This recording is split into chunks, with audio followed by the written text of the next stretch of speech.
Hello everyone, क्या आवाज आ रही है? जल्दी से बता दो। हेलो हेलो हेलो हेलो, क्या आवाज आ रही है? यस। हेलो। कैसे हो सभी के सभी? How are you all? क्या सब बढ़िया है? कैसे हो? How are you all? बताओ बताओ बताओ बताओ बताओ, जल्दी जल्दी जल्दी, क्या कह रहे हो? बढ़िया बढ़िया बढ़िया बढ़िया। सब सही। भैया आज क्लास काफी लेट हो गई। यस, आज काफी लेट हो गई क्लास, है ना। अभी मुझे पता है तुम सब, आज धनतेरस है, तो सबसे पहले तो हैप्पी धनतेरस आप सभी को, है ना। पहले बताओ कैसे हो सब? हैप्पी दिवाली। बताओ कैसे हो सभी के सभी? All good? All good? सब सही है क्या? बढ़िया है। बहुत सारी चीजें चेंज लग रही हैं भैया। हाँ, बहुत सारी चीजें चेंज हो गई हैं, सही तरीके से पकड़े हो भैया। कैमरा बदल गया है, हाँ कैमरा बदल गया है। मेरे बाल बदल गए हैं। बहुत कुछ बदल गया है। बहुत कुछ बदल गया है दोस्तों। ठीक है। हैप्पी धनतेरस।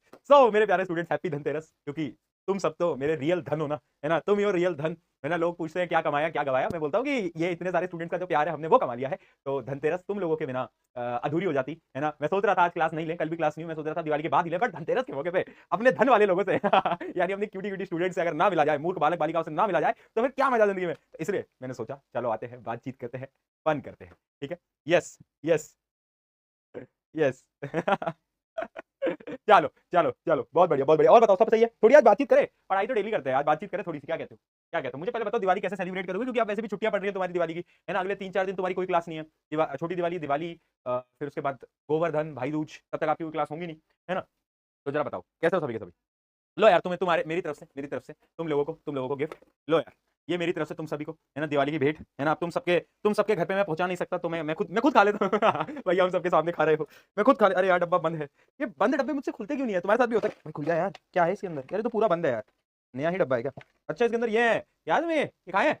हाँ? मेरी तरफ से तुम सबको, क्योंकि मैं तुम्हें नहीं देने वाला और मैं खुद खा जाऊंगा बेटा, कोई बात नहीं। वाह। हम्म, वाह, मजा ही आ गया। वाह। भैया खुद खा ही जा रहे हो और बोल रहे हो मेरी तरफ से तुम्हें। तो अब मैं तुमको कैसे खिलाऊं? देख, तो मैं खुद खा लेता हूँ बेटा। सिंपल सी बात है। राइट। राइट। पूजा कब कर रहे हो? क्लास के बाद। क्लास के बाद ना, 6:30 बजे। दिए भी जलाने हैं ना आज तो।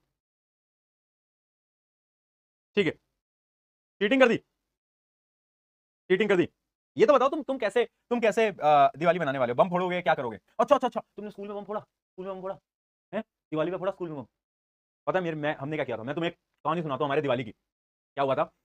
जब मैं 11th 12th के अंदर कोचिंग में जाया करता था, कोचिंग का नाम नहीं लूंगा। तो एक वो कोचिंग थी, तो उसके अंदर ना हमने सोचा दिवाली से पहले क्यों ना कुछ तूफानी किया जाए, और वो जो सूतली बम आता है बड़ा वाला वीआईपी सूतली बम, उसको फोड़ा जाए वॉशरूम के अंदर। ठीक है। तो मेरे दोस्त ने फोड़ दिया, है ना। हम 4 लोग थे, हमकी शर्त लगी थी कि सबको एक एक बार जाके एक ही दिन में फोड़ना है। एक जने ने फोड़ा, फोड़ दिया। दूसरे ने फोड़ा, फूट गया। अब हमारे जो कोचिंग वाले थे ना, उनको पता चल गया कि यार ये लड़के जो हैं बहुत बेकार हैं। ये क्या कर रहे हैं, ग्रुप में जा रहे हैं वॉशरूम के अंदर और वहां जाके पटाखे फोड़ रहे हैं। तो उन्होंने पता क्या करा, उन्होंने वॉशरूम के बाहर बंदे खड़े कर दिए। मतलब हमारा जो स्टाफ था कोचिंग का, वो खड़ा हो गया वॉशरूम के बाहर, है ना। और वो पता क्या बोल रहा था कि एक एक करके जाएगा, एक बंदा जाएगा फिर एक बाहर आएगा तभी दूसरा जाएगा। तो ये लगा दिया। अब होगी भैया दिक्कत। अब हो गई दिक्कत कि अब कैसे पटाखे फोड़े, क्योंकि शर्त लगी थी। दोनों अगर देखो, 2 लोग जीत जाते तो 2 लोगों का घाटा हो जाता, तो शर्त जीतनी थी। तो क्या करा, एक अगरबत्ती आती है। कोचिंग में ब्रेक हुआ, ब्रेक में हम बाहर गए, अगरबत्ती की दुकान से एक अगरबत्ती ली।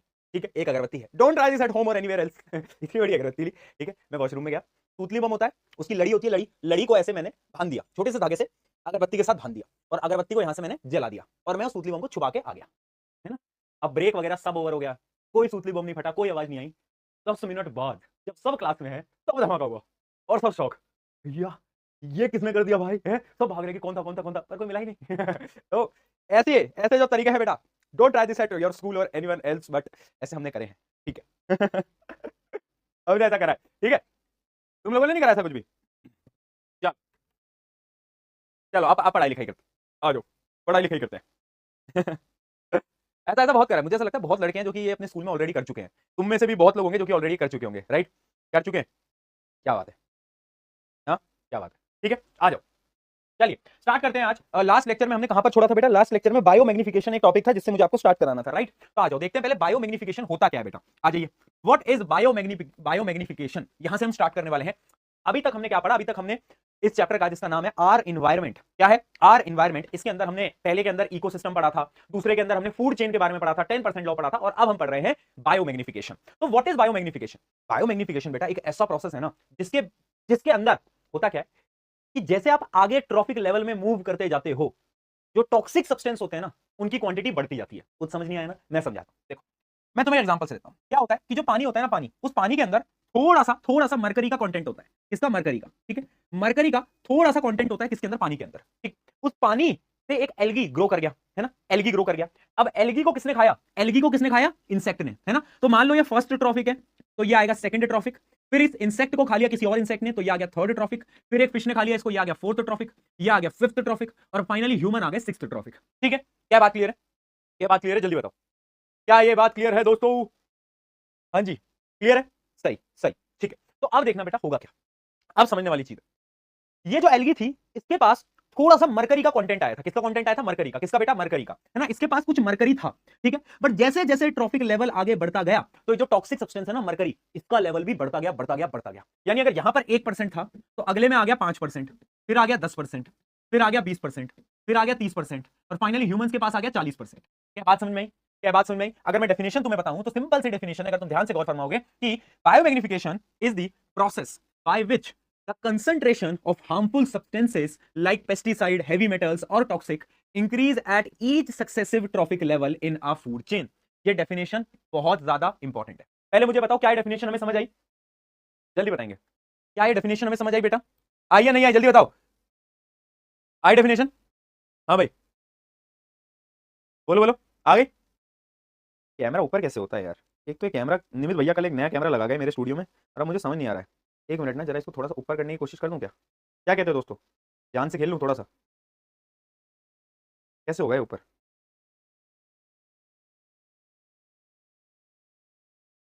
पहले मुझे बताओ क्या तुम्हें चीज समझ में आ गई? क्लियर है क्या? क्लियर है क्या? मैं जब तक एक कोशिश करता हूँ, मेरी नाकाम कोशिश कर रहा हूँ मैं जब तक बेटा, मैं अपनी नाकाम कोशिश में लगा हुआ हूँ। चलो कोई बात नहीं यार, कोई बात नहीं, चलता है। सही है, सही है, ठीक है। What is toxic? अरे टॉक्सिक सब्सटेंस यानी हार्मफुल सब्सटेंस बेटा, और क्या? जैसे मरकरी। ठीक है, ये समझ आ गया। तो इसका रीजन क्या होता है? रीजन ये होता है कि जो पोल्यूटेंट्स आते हैं ना, पोल्यूटेंट्स यानी जो टॉक्सिक सब्सटेंसेस आते हैं, वो सबसे पहले प्रोड्यूसर्स में आते हैं, फिर प्रोड्यूसर से आगे बढ़ते हैं, यानी नेक्स्ट ट्रॉफिक लेवल में बढ़ते जाते हैं, उनका कंसंट्रेशन बढ़ता जाता है। ठीक है जी, ये चीज हमें पता है। ठीक है, these substances are observed by producers and can not be metabolised और एक्सक्रीटेड। यानी ये जो टॉक्सिक सब्सटेंस होते हैं ना, ये फूड चेन में आगे जाते जाते हैं, मतलब मूव करते जाते हैं। ये पॉसिबल नहीं है कि ये जो हार्मफुल सब्सटेंस है ये एक्सक्रीशन की मदद से बाहर निकल जाए। ये पॉसिबल नहीं है, ये पॉसिबल नहीं है ना? ये आगे बढ़ते ही जाएंगे। मान लो फिश के पास कोई टॉक्सिक सब्सटेंस था, तो अगर मैं फिश को खाऊंगा तो मेरे पास भी वो सब्सटेंस आएगा ही आएगा। ठीक है, डन? बोलते चलो,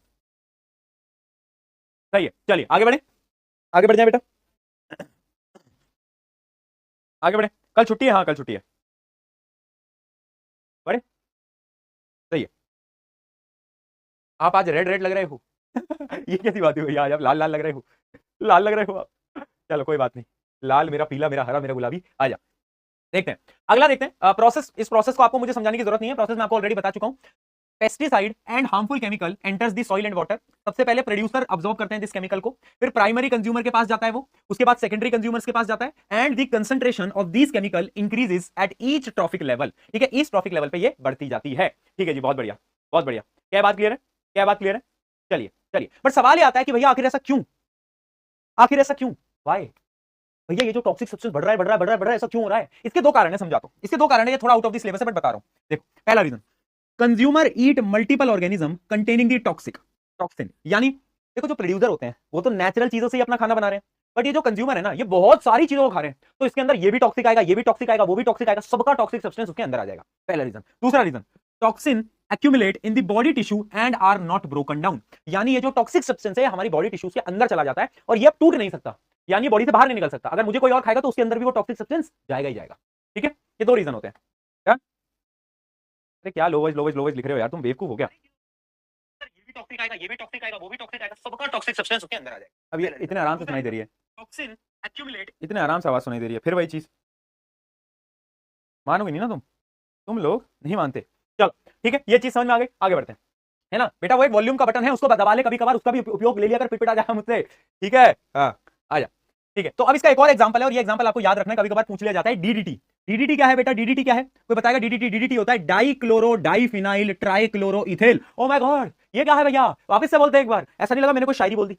ऐसे मैंने कोई शायरी बोल दी? डीडीटी, डीडीटी की फुल फॉर्म देखो, डाइक्लोरो डाइफिनाइल ट्राइक्लोरो इथेन।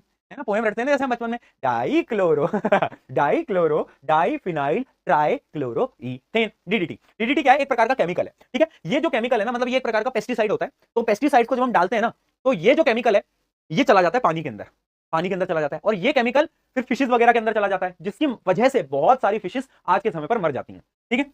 अब pesticide that enters the aquatic ecosystem, ठीक है। एक रीजन तो इसका ये, मतलब एक एग्जांपल तो इसका ये हो गया, और एक एग्जांपल मरकरी वाला मैं आपको बता चुका हूं, मरकरी वाला एग्जांपल मैं आपको बता चुका हूं। चलिए ठीक है। अच्छा अब ये बताओ, ये जो फिनोमिना है बायोमैग्निफिकेशन, ये जो फिनोमिना है बायोमैग्निफिकेशन का बेटा, क्या तुम सोच पा रहे हो जो फिनोमिना है बायोमैग्निफिकेशन का, इसका कॉन्सिक्वेंस क्या है, यानी इससे हो क्या रहा है?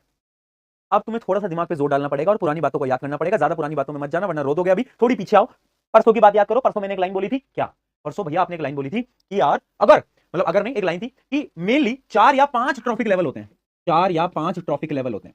मैंने बोला था, हाँ भैया बोला था। आपने भैया रीजन भी दिया था, क्योंकि ज्यादा ट्रॉफिक लेवल हुए तो क्या होगा ना भैया कि ना एनर्जी नहीं मिलेगी, ठीक है ठीक है। बट उसका एक और रीजन है, एक और रीजन है, क्या बताओ क्या रीजन है दूसरा, कोई बताएगा? हाँ, बायोमैग्निफिकेशन। जैसे जैसे ट्रॉफिक लेवल बेटा आगे बढ़ते जा रहे हैं ना, तो दिक्कत क्या है ना, दिक्कत ये हो रही है कि टॉक्सिक सब्सटेंस भी बढ़ते जा रहे हैं, जिसकी वजह से जो, अगर हम अपनी ये साइकिल को बढ़ाते जाएंगे ना, ट्रॉफिक लेवल्स को बढ़ाते जाएंगे, तो इंप्योरिटीज बॉडी के अंदर बढ़ती जाएंगी, ठीक है। तो एक चीज ये भी होता है कि टॉप कंज्यूमर्स लाइक ह्यूमन और bird are most affected due to higher toxic levels, ठीक है। Causes health issues, health issues इसकी वजह से हो रहे होते हैं, राइट। बताओ, डन डन, ठीक है। चलो आगे बढ़े।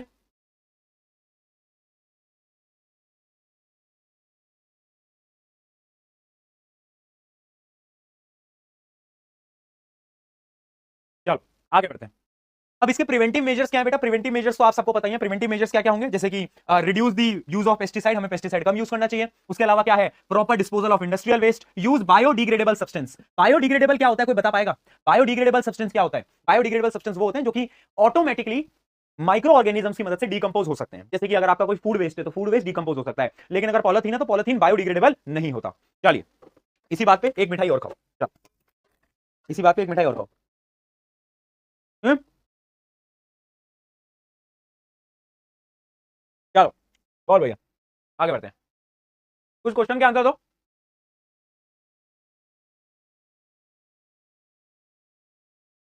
कितनी बार पूछा गया मूर्ख। देख, what is biomagnification, explain with the help of example. अब बायोमैग्निफिकेशन की डेफिनेशन तो सबको याद होगी, एग्जांपल कौन सा लिखना है?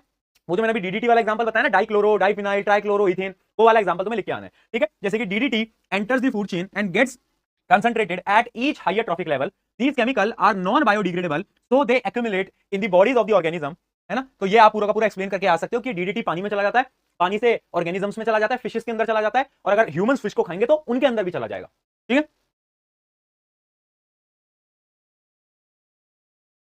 चलो भैया आप कौन सी फार्मिंग करते हो? है? मैं कोई फार्मिंग नहीं करता। मैं कौन सी फार्मिंग कर रहा हूँ भाई? और फार्मिंग, और फार्मिंग लिख रहा है बच्चा। भैया आप और फार्मिंग कर, वाह वाह, ये क्या चल रहा है? ये ट्रेंड चल रहा है क्या? कोई ट्रेंड चल रहा है क्या बेटा ये आजकल? Why are the human being most adversely affected by biomagnification? जो ह्यूमन बींग होते हैं यार, वो हमेशा ना टॉप ट्रॉफिक लेवल्स पे आते हैं, है ना, ऊपर वाले ट्रॉफिक लेवल्स पे आते हैं, राइट और रॉन्ग? बिल्कुल। तो अकॉर्डिंग टू द बायोमैग्निफिकेशन, जो जितना ज्यादा अपर वाले ट्रॉफिक लेवल पे होगा, उसके अंदर जो टॉक्सिक सब्सटेंस होंगे वो ज्यादा एक्यूमुलेट होंगे, यानी इकट्ठा होंगे, ठीक है। चलो बहुत बढ़िया, डन, आगे आ जाओ। How do pesticide enter the food chain and effect human health? Pesticide, how do pesticide enter the food chain and effect the human health, वही वाला एग्जांपल है। पेस्टिसाइड के अंदर एक केमिकल होता है डीडीटी, डीडीटी जाता है, वो पूरा एक्सप्लेन करना है। डीडीटी जाता है पानी के अंदर, पानी में ऑर्गेनिजम्स, पानी के थ्रू ऑर्गेनिजम्स में चला जाता है, फिर कुछ ऑर्गेनिज्म को अगर कोई बड़े ऑर्गेनिज्म खाते हैं उनकी बॉडी में एक्यूमुलेट होता जाता है, ऐसे ये इंपैक्ट डालता है, ठीक है। वही वाला जो पूरा एग्जांपल है डीडीटी का, आपको वही लिखकर यहां पर आना है। एक एक बार इन आंसर को रीड जरूर कर लेना बेटा, ठीक है, कर लोगे? चलो अब आते हैं अगले टॉपिक की तरफ, जो कि है ozone layer. Ozone layer, what is ozone layer? Ozone layer किस किस को पता है ओजोन लेयर क्या है बेटा? एक ऐसी लेयर है जो कि यार हमें प्रोटेक्ट कर रही है, राइट और रॉन्ग, राइट और रॉन्ग बेटा, एक ऐसी लेयर जो कि आपको, मुझको, सबको, हम सबको प्रोटेक्ट कर रही है ना। किससे प्रोटेक्ट कर रही है बेटा? दुश्मन कौन है? यूवी रेज, जो सूरज से आने वाली यूवी रेज है उनसे हमें प्रोटेक्ट करती है, राइट, राइट, ठीक है, बहुत सही। तो सबसे पहले ये समझो, ओजोन का जो फॉर्मूला होता है बेटा वो होता है O3। क्या होता है? O3, ठीक है। Ozone is a molecule consisting of 3 oxygen present in the earth atmosphere, ठीक है जी। अच्छा, तुम्हें क्या पता है कि ये जो ओजोन गैस होती है ना, एक्चुअली में ये पॉइजन जितनी डेंजरस होती है, मतलब अगर ये गैस है और तुमने अगर इसको ऐसे ऐसे कर लिया वहीं नहीं पड़ जाओगे तुम, ठीक है। तो ozone is a deadly poison, ये बात हमेशा याद रखना, ठीक है तो पॉइजन, बट ये हमें प्रिवेंट कर रही है किससे? यूवी रेडिएशन से, हमको तो बचा रही है ना भैया। हाँ, बहुत बढ़िया। It creates a protective shield in the stratosphere, ये आपने पढ़ा होगा, है? हाँ भाई, ज्योग्राफी पढ़ा दूं क्या? स्ट्रेटोस्फेयर, अरे क्या कह रहे हो? स्ट्रेटोस्फेयर, ट्रोपोस्फेयर पढ़ा दूं क्या? हाँ? हल्के में ले रहे हो? हल्के में ले रहे हो? अभी ज्योग्राफी पढ़ा दूं यहीं, ठीक है। तो स्ट्रेटोस्फेयर के वहां पर होती है और वहां पर एक शील्ड बना के रखती है, किससे प्रोटेक्ट करती है? Known as the ozone layer which observes the harmful ultraviolet red, यानी जो यूवी रेज होती हैं उनसे प्रोटेक्शन ये हमें दे रही होती है, ठीक है, ठीक है, बहुत सही, है ना, है ना। ये ओजोन, ओजोन का मेनली काम होता है, क्या चीज क्लियर? हाँ, ठीक है। अब हमारे सिलेबस में क्या है कि ये ओजोन फॉर्म कैसे होती है, how does ozone layer is formed, कैसे बनती है ओजोन? तो यहां पर एक प्रेम कहानी है बेटा, एक प्रेम कहानी। नहीं नहीं, तुम्हारी प्रेम कहानी, तुम्हारी तो हो भी कहां पा रही है, कोई बात नहीं, मैं एक ओजोन की प्रेम कहानी बता रहा हूं। ये प्रेम कहानी है ऑक्सीजन और यूवी रेस की। तो देखो बेटा, ऑक्सीजन आई, ऑक्सीजन आई, ठीक है, ऑक्सीजन यहां पर आई और यूवी रेस उस पर गिर रही थी, है ना। यूवी रेस तो तुम्हें पता ही होगा, अरे एटमॉस्फेयर में ऑक्सीजन है, यूवी रेस भी है, तो यूवी रेस को रिश्ता बनाना था ऑक्सीजन के साथ। समझ ना बेटा, प्रेम कहानी है यार, हंस खा रहे हो, प्रेम कहानी यार तुम्हारी किताबों में भी होती है, तो मैं भी एक समझा रहा हूं, सुन लो। यूवी रेस जो थी उनको रिश्ता बनाना था, यूवी रेस को क्या कह रहे थे, यूवी रेस जो था अपना भाई, वो कह रहा था ऑक्सीजन अगर तुम मेरे साथ हो तो चांद सितारे तोड़ लाऊं तुम्हारे लिए, ऐसी लाइन में मार रहा था वो। तो ऑक्सीजन तो smart, smart, she was very smart. तो ऑक्सीजन ने क्या करा? ऑक्सीजन ने कहा कि चलो थोड़ा सा इसको भाप दे देती हूँ, चलो थोड़ा सा, थोड़ा सा इसको भाप दे देती है, ठीक। तो क्या हुआ, ऑक्सीजन पे जब यूवी रेस टकराई, यूवी रेस टकराई तो ये जो ऑक्सीजन था ये O+O यानी सिंगल ऑक्सीजन के अंदर टूट गया, सिंगल सिंगल हो गया, ये O2 था, ऑक्सीजन गैस थी, ये O के अंदर टूट गया, ठीक है। अब देखना बेटा, ऑक्सीजन जो थी ना, इन्होंने कैसे गद्दारी करी ये अपने भाई यूवी रेस के साथ, अभी मैं बताता हूं कैसे गद्दारी करी, समझना तुम। अब ये जो सिंगल ऑक्सीजन था, ये सिंगल ऑक्सीजन जो एनवायरमेंट में ऑक्सीजन गैस प्रेजेंट थी उसके साथ बॉन्ड बना लेता है और बॉन्ड बनाकर O3 बन जाती है, और ये O3 क्या होती है? इसको बोलते हैं ओजोन, और ये ओजोन यूवी रेस को अंदर आने से रोकता है, यानी ये ओजोन बना ही यूवी रेस की मदद से है और यूवी रेस को ही रोक रहा है। गद्दारी करवे, गद्दारी करवे ना, है ना भाई, गलत है ना यार। Justice for UV rays, justice for UV rays भाई, है आप अपने अपने भाई के साथ गलत हुआ, वो तो उसको लगा था कि मैं मदद कर दूंगा, पर यहाँ पर तो उसको फ्रेंड जोन कर दिया गया। दोस्तों, तुम्हारी सी कहानी लग रही है तो कुछ कुछ मिलती जुलती है ना, ये तो हमारी ऐसी स्टोरी लग रही है कुछ, हमारा भी ऐसे ही फायदा उठाया गया था, कोई बात नहीं, गलत हो, दोगला दोगलापन हो गया तो गलत है, चलो कोई बात नहीं, बट जो भी हुआ, जो भी हुआ कोई बात नहीं, अभी जस्टिस भी दिलवाएंगे अपन, देखो अपन कैसे जस्टिस दिलवाएंगे यूवी रेस को, वो भी मैं आपको बताता हूं। पर ये आपको दो रिएक्शंस याद रखनी है, ये होती है फॉर्मेशन ऑफ ओजोन। क्या होती है फॉर्मेशन ऑफ ओजोन? सबसे पहले ऑक्सीजन टूटता है O+O में और ये ऑक्सीजन से जुड़ता है और O3 बन जाता है, ठीक है, O3 बन जाता है, और ये जो O3 है यही प्रिवेंट करता है, यही प्रिवेंट करता है किससे? यूवी रेस से प्रिवेंट कर रहा होता है, ठीक है। तो ये हमारी क्या है, ये अपनी रिएक्शंस है ना, ये दो रिएक्शन आपको याद रखनी है, इसको हम बोलते हैं फॉर्मेशन ऑफ ओजोन लेयर, ठीक है। यहां तक कहानी खत्म नहीं हुई भैया, हमको जस्टिस दिलवाना था, तो अब जस्टिस किसने दिलवाया? हम सबने मिलकर दिलवाया, आपने, मैंने, तुमने, फिरने, सबने। कैसे? हमने चला दिया घर में रेफ्रिजरेटर, हमने चला दिया एसी, अब एसी में से आती है एक सब्सटेंस जिसको हम बोलते हैं CFC, अभी लिखवा दूंगा, क्लोरोफ्लोरोकार्बन, बहुत सारे बच्चों को पता भी होगा, CFC, ठीक है। अब ये CFC पार्टिकल गए ऊपर, और ये CFC पार्टिकल जब ओजोन से टकराए, किससे टकराए बेटा? जब ये CFC पार्टिकल ओजोन से टकराए तो इसने वापस से उसको ऑक्सीजन में तोड़ दिया, किसके अंदर तोड़ दिया? ऑक्सीजन में तोड़ दिया, यानी वो जो प्रोटेक्टिव लेयरिंग थी उसमें छेद हो गया, और छेद हो गया तो यूवी भैया ने बोला ठुकरा के मेरा प्यार मेरा इंतकाम देखेगी, तो यानी बदला किसने लिया? बदला लिया CFC ने, बदला लिया CFC में, है। क्लोरोफ्लोरोकार्बन ने बोला कि आपका, दादा का, भाई का, बहन का, सबका बदला लेगा रे, है ना, और ये आया और उसने बदला लिया और अलग अलग कर दिया। समझे बात को? समझे बात को? समझे बात को? हाँ, तो ये है KFC नहीं है, ये एक बच्चा लिख रहा है भैया KFC, KFC तो भैया वो होता है जिसे हम खाते हैं, ये KFC नहीं है मूर्ख बालक, ये CFC है, क्लोरोफ्लोरोकार्बन है, ठीक है, बहुत बढ़िया, बहुत बढ़िया। तो यानी पहले देख लो फंक्शन क्या होता है ओजोन लेयर का, बताने की जरूरत नहीं है, पता ही है क्या है। The ozone layer concentrated in the upper atmosphere plays a vital role absorbing most of the sun's harmful UV rays, है ना।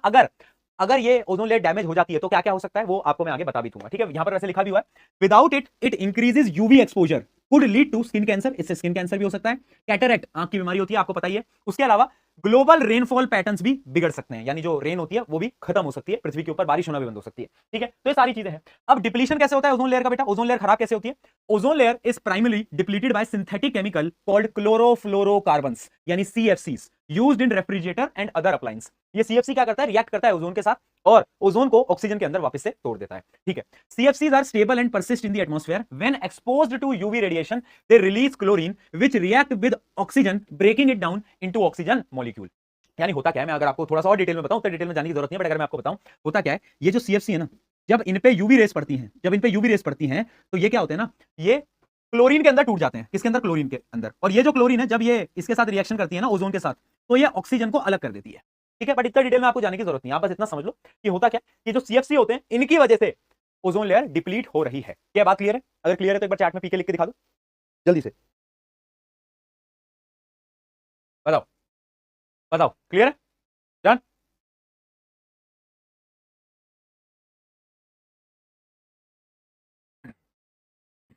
सही है, ठीक है, ठीक है, बहुत बढ़िया, बहुत बढ़िया। Ozone hole is the reason of क्या ये exceptionally depleted ozone in a stratosphere over Antarctic that happens at the beginning of the southern hemisphere. ये इंफॉर्मेशन आपके कोई काम की नहीं है, ठीक है, ये वो छोटे छोटे डब्बे नहीं होते एनसीईआरटी के, उनसे सवाल नहीं आते, बट ये चीज इंपॉर्टेंट है, ये ध्यान से देखना। 1987 में क्या हुआ था कि यूनाइटेड नेशन और इन्वायरमेंट प्रोग्राम, जिनको हम यूएनईपी बोलते हैं, ये शायद सबको पता भी होगा, यूएनईपी किसी ना किसी ने सुना तो होगा कभी ना कभी, है ना। तो एक यूनाइटेड नेशन की पूरी कमिटी है, इन कमिटी ने क्या डिसाइड करा था कि यार जितने भी रेफ्रिजरेटर बनेंगे ना, जितने भी अप्लायंसेस बनेंगे, वो सीएफसी नहीं निकालने चाहिए, यानी सीएफसी लेस अप्लायंसेस बनने चाहिए, क्योंकि अगर सीएफसी वाले अप्लायंस बनते रहेंगे ना, तो होगा क्या कि उससे हमारी ओजोन लेयर खत्म हो जाएगी और हम सब मर जाएंगे। तो उससे क्या है, इन्होंने एक लॉ पास करा था, है ना, इन्होंने बोला था to freeze CFC production at 1986 levels. ठीक है, तो इन्होंने मैंडेटरी एक नियम बनाया था। तो एक कमिटी का नाम याद रखना, UNEP, United Nation Environment programme. ठीक है, इतना याद रखना। कभी कभी कभार एमसीक्यूज में पूछ लिया जाता है, बहुत कम पूछा गया, बहुत कम पूछा गया, बट फिर भी पूछ लिया जाए कि एक कमिटी है जिन्होंने ओजोन से रिलेटेड कुछ किया था, उस कमिटी का नाम बताओ एमसीक्यू के अंदर, तो आपको पता होना चाहिए UNEP, United Nation Environment programme. ठीक है, बहुत बढ़िया, इतनी चीज हमें समझ आ गई। अब भैया जब ओजोन लेयर हमारी डिप्लीट हो रही है, तो उसके हार्मफुल क्या हो रहा है, उससे उससे एक्चुअली में क्या हो रहा है, तो देखते हैं उससे क्या क्या हो सकता है। पहली चीज, रेस्पिरेटरी इश्यूज। आजकल आप देख रहे होगे कि ना, रेस्पिरेटरी इश्यूज बहुत लोगों को हैं। क्यों? क्योंकि ये यूवी रेज आ रही है ना, इससे भी इंपैक्ट होता है। हाँ, कैसे देखते हैं। Ground level ozone can can ये क्या है यार, एक तो इतने मुश्किल मुश्किल सब क्यों रखते हो, आसान भी तो लिख सकते थे, आसान भी तो लिख सकते थे। नहीं, ये क्या है, पढ़ा भी ना जाए किसी बच्चे से, मेरा जैसा अगर कोई हो जाए। ये क्या है एक्सरबेट? क्यों क्यों पढ़ूं मैं एक्सरबेट बेटा? एक्सरबेट का मतलब मालूम है? तुम में से 4 लोगों के अलावा किसको मालूम नहीं होगा? तो ऐसे शब्द मत लिख के आना पेपर में। जब जब ये नोट्स वालों को बोलो इतनी मुश्किल शब्द ना डालें, समझ नहीं आया किसी को। तो क्या होता है, ग्राउंड लेवल ऑक्सीजन जो होता है, जब वो ओजोन जो होती है, जब वो ग्राउंड पे हो जाती है, तो उससे रेस्पिरेटरी प्रॉब्लम्स आने लगती है। ठीक है, respiratory problems like asthma and other lung disease. ठीक है, अगली चीज है इरिटेशन, यानी ओजोन अगर नीचे आने लगेगी तो यार आंखों में भी जलन होगी, इरिटेशन होने लगेगी। अगली चीज, plant damage. Ozone can negatively impact vegetation, reducing crop yield and harming forest. क्या बात समझ में आई? क्या बात समझ में आई? एक बच्चा ना उसका प्रोनाउंसिएशन लिख के दिखा रहा है कि देखो भैया उसको कैसे बोलेंगे, एक्सा एक्सा सर सर बेट, ऐसे 3 ऐसे एरो एरो लगा के लिखा है उसने। हाँ, मैं तो पढ़ा लिखा हूं ही नहीं जैसे ना।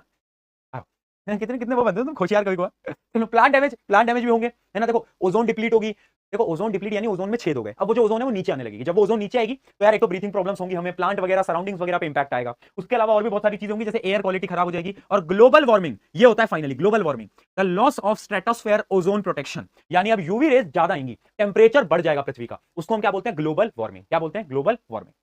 ठीक है,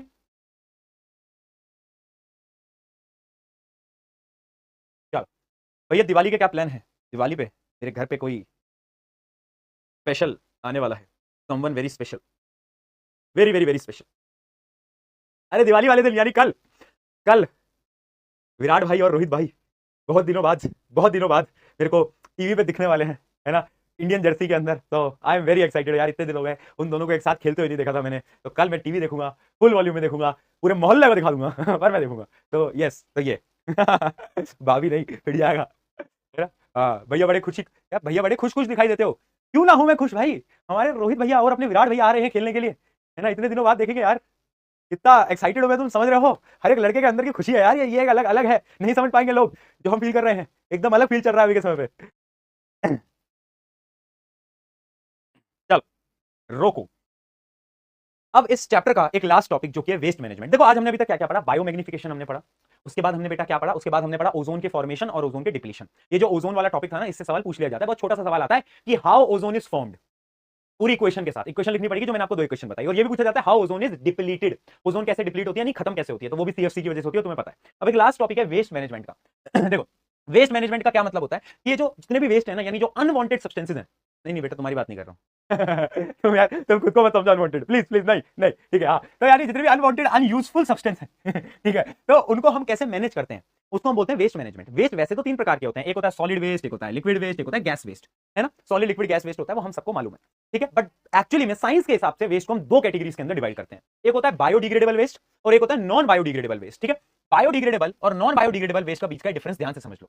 बायोडिग्रेडेबल वेस्ट वो है that consist of organic material that can be broken down by micro organism, यानी इनके अंदर कुछ ऐसे सब्सटेंस हैं जो कि माइक्रो ऑर्गेनिज्म की मदद से डिकम्पोज हो सकते हैं। एग्जांपल दो, जैसे वो वेस्ट नहीं होता, अरे अपना ये वेजिटेबल वेस्ट है ना, वेजिटेबल वेस्ट क्या है, अरे यही तो है बायोडिग्रेडेबल, जबकि पॉलिथीन क्या है, non biodegradable material that do not decompose easily, ठीक है। अगला डिफरेंस देखते हैं, डिकम्पोज नेचुरली, यानी नेचुरली डिकम्पोज कर जाते हैं, और ये डू नॉट डिकम्पोज नेचुरली, ठीक है। ये एनवायरमेंटल फ्रेंडली होते हैं, वेरी इंपॉर्टेंट, और ये हार्मफुल होते हैं एनवायरमेंट के लिए, ठीक है। Made up of natural ingredient, यानी जितने भी बायोडिग्रेडेबल वेस्ट होते हैं वो नेचुरल इंग्रेडिएंट के बने होते हैं, लेकिन नॉन बायोडिग्रेडेबल वेस्ट जो होते हैं सिंथेटिक मटेरियल, जैसे प्लास्टिक जो है वो बनाया है ना, अरे नेचर से तो बन के नहीं आया, हमने बनाया वो, ठीक है। तो made up of synthetic material, ठीक है। Biodegradable waste can be converted into manure और रिसाइकल्ड। मैन्योर किस किस को पता है क्या होता है, जल्दी बताओ, किस किस को पता है मैन्योर क्या होता है, तो बताएगा मैन्योर क्या होता है, मैन्योर पता है, नहीं पता, क्या बात कर रहे हो, नहीं पता, अरे खाद खाद, देखो क्या होता है, गांव में होता है कि जैसे आपका जितना भी फूड वाला जो वेस्ट होता है ना, गड्ढा खोदते हैं और उस गड्ढे के अंदर इसको डाल देते हैं, ठीक है।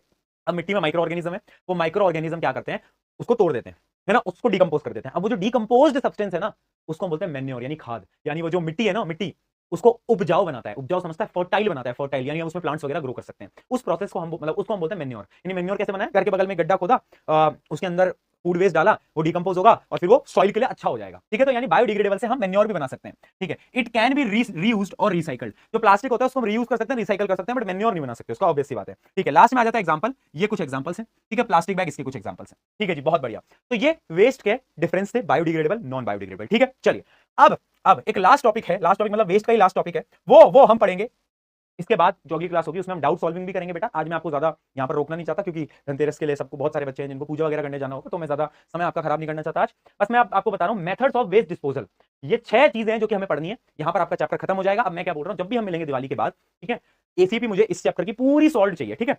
एसीपी डिस्कशन करेंगे उसी दिन पे, और ये लास्ट टॉपिक को हम पढ़ेंगे। ध्यान रहा, प्रॉमिस रही, वादा, वादा करो, चलो चलो जल्दी जल्दी वादा कर दो भाई, फटाफट से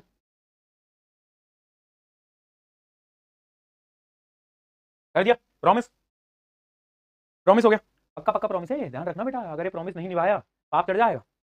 हो गया वादा, चलो बहुत सही। तो अब अपन मिलते हैं आराम से, है ना। बट मैं इतना बोल रहा हूँ, हैप्पी दिवाली, अच्छे से दिवाली मनाना, पटाखे वटाखे फोड़, एक पटाखा फूट गया, अच्छे से दिवाली मनाना, पटाखे वटाखे खूब फोड़ना, खूब मस्ती मजाक करना, दोस्तों के साथ घूमना, ठीक है। फुलझड़ियाँ जलाना, सूतली बम जलाना, दोस्तों के घर में सूतली बम फेंकना, नहीं नहीं नहीं, ये ज्यादा हो गया, ये नहीं करना बेटा, ये नहीं करना, ये नहीं नहीं नहीं, एक वीडियो में कल देख रहा था इंस्टाग्राम पे, उसमें पता क्या क्या कर रहे थे, वो एक रॉकेट ले रखा था और अपने दोस्त के घर में रॉकेट चला दिया उसने, चुप करके रॉकेट अंदर गया, भैया ऐसा मत करो, ऐसा नहीं करना होता, ठीक है। हाँ तो मतलब मजे करो, एंजॉय करो।